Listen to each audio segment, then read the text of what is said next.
1er octobre prochain, Dubaï accueillera l'exposition universelle, l'occasion pour Israël, via son pavillon, de resserrer ses liens avec les pays du Golfe.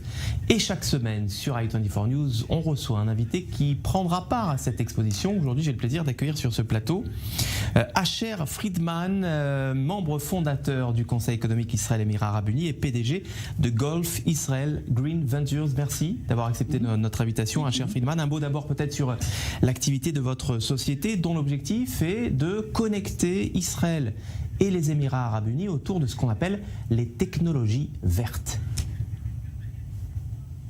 Absolutely. So let's remember that the expo is taking place. Vous tiendrez que l'expo a eu lieu dans le contexte de toute la recherche sur l'innovation et la durabilité avant la grande conférence des États-Unis, de l'ONU. Les États-Unis et Israël vont investir des milliards de dollars dans les domaines de l'efficience énergétique, agriculture, ressources d'eau, mobilité. Et donc l'expo sera vraiment une occasion formidable pour Israël et les UEA de coopérer dans ce domaine d'innovation verte. Et donc, c'est l'idée de mettre en place cette coopération entre Israël et les Émirats et les entrepreneurs, les hubs d'innovation et les sociétés aussi. Quelle est l'expertise d'Israël en termes d'éco-technologie, de technologie verte ?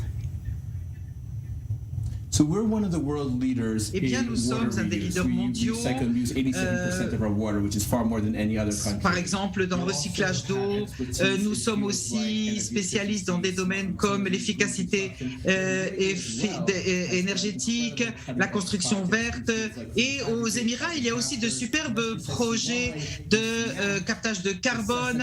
Et donc, ça peut être effectivement un potentiel formidable pour l'innovation israélienne et les capacités du leadership émirat et pour la coopération secteur privé-public. Voilà, un événement d'autant plus important que l'expo s'ouvre un mois seulement avant la conférence des Nations Unies sur le changement climatique, la célèbre COP26, ce sera à Glasgow. Et les Émirats Arabes Unis ont déposé une candidature pour organiser à leur tour la COP28, ce devrait être à Abu Dhabi, en 2023. Donc cette coopération israélo-émiratienne, elle s'inscrit dans ce cadre plus général d'une volonté des Émirats Arabes Unis de transformer leur écosystème. Absolutely. Absolument. Il y a 15 ans, le leadership émirati a pris une décision visionnaire de transformer les UEA en leader mondial en durabilité et innovation verte. Et les Israéliens se sont joints à l'expo déjà au départ, avant les accords même. Et donc, c'est l'idée du multiculturalisme aux UEA, faire les choses ensemble, du leadership, les désirs du leadership émirati dans l'innovation et de la durabilité, et cette culture de tolérance qui nous donne effectivement l'occasion extraordinaire pour renforcer l'amitié entre les UEA et Israël et en même temps pour les aider à atteindre leurs objectifs et pour le bien des deux pays et pour le bien de la région et du monde entier, donc pour avoir de l'énergie verte. L'effet pervers de cette relation israélo-émirati, c'est qu'on présente souvent cette relation sous le biais d'une expertise israélienne, la nation start-up, et puis face à une pétromonarchie dont les deniers sont quasiment illimités. Qu'est-ce que peuvent apporter les Émirats Arabes Unis à Israël dans ce domaine ? Il y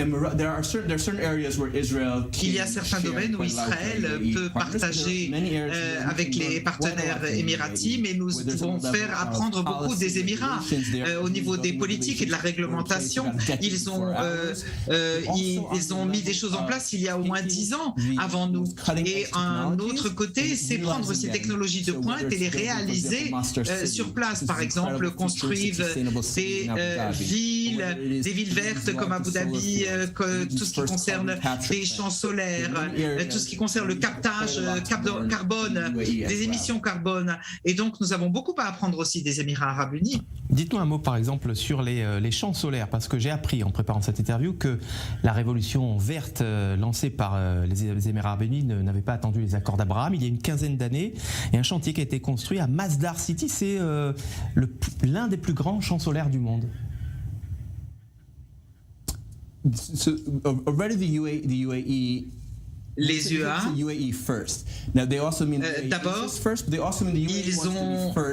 ils veulent être les premiers sur les sujets qui sont à l'ordre du jour mondial.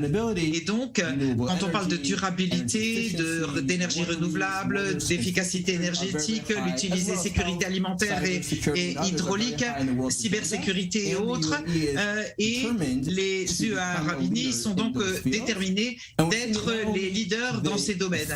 Et nous voyons non seulement l'effet des décisions du leadership émirati qui a des influences aussi sur d'autres pays de la région, l'Arabie Saoudite, le Bahreïn et d'autres pays qui posent des objectifs ambitieux et ont des projets ambitieux dans le cadre de la viabilité, de la durabilité et de l'innovation. Alors cette lune de miel économique, elle bute parfois sur des oppositions, en Israël notamment. Je pense par exemple à ce projet d'acheminement de pétrole via la station balnéaire d'Elat qui ne plaît pas beaucoup aux Verts en Israël, et notamment à la nouvelle ministre de l'Environnement Tamar Zandberg. Sur ce point-là, là aussi, il va falloir composer avec les écologistes israéliens. Absolument. Nous avons, en fait, tous les ministres de l'environnement en Israël et certainement la nouvelle ministre ont toujours désiré faire avancer Israël en termes de notre réglementation, de notre durabilité et politique verte. On est bon dans certains domaines énergétiques et dans d'autres, on a besoin d'amélioration. Donc, nouveaux processus, donc la transparence avec nos partenaires émiratis pour arriver à des accords et des solutions viables. Merci Asher Friedman, fondateur donc du Forum économique Israël-Émirati et PDG de Gulf Israel Green Ventures. Merci d'avoir été notre invité dans le cadre de cette interview hebdomadaire avant donc l'ouverture en octobre prochain de l'exposition universelle à Dubaï. Merci infiniment. Thank you very much. And if I can, I'd like to wish Merci Eid beaucoup. Mubarak to all of our viewers in Eid Mubarak à tous nos spectateurs arabes dans les Émirats Arabes Unis et dans le monde entier. Voilà, ça c'est dit.